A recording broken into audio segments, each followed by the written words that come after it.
Despite the claim that the story is fake, the Sun has just published an article saying that they stand by their original story, and the mother and stepfather of the boy say that it's sad, but we stand by our account, and we hope they get the help they need. We did this to help, and the presenter has got into their head. How did they afford a lawyer? We're so sad.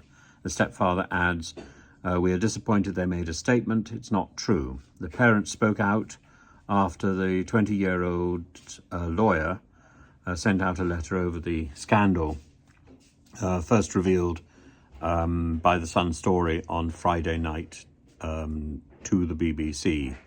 The BBC reported bits of a legal letter from the unidentified young person.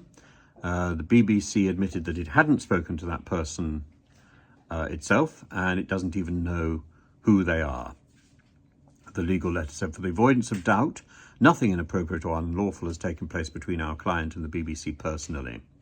And the BBC personality, sorry. It said that the parents' allegations are totally wrong and claimed there was no truth in the claims, and said that the initial story is rubbish. And the Sun said, we've reported a story about two very concerned parents who made a complaint to the BBC about the behaviour of a presenter and the welfare of their child. Their complaint was not acted upon by the BBC.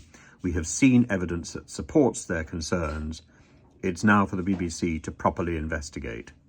The issue that I would raise is that this is so much about the failure of the BBC to take action when they were told on the 19th of May.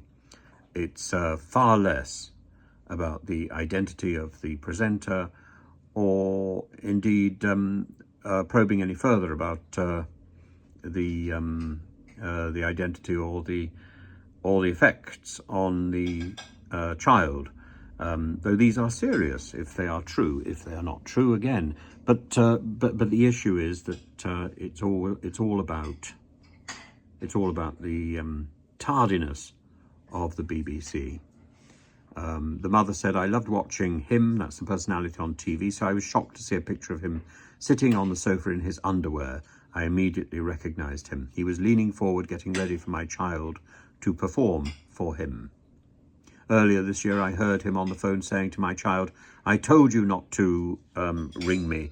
It was shocking, as I'd see how he would act on the telly, and then he would say stuff like that. I missed out a word, of course. Anyway, there we are. I think the story is far from over.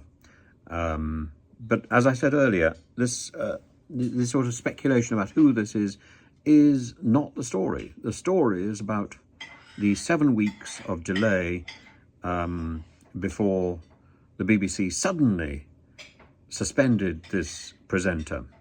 If there was nothing of significance, why is that presenter suspended?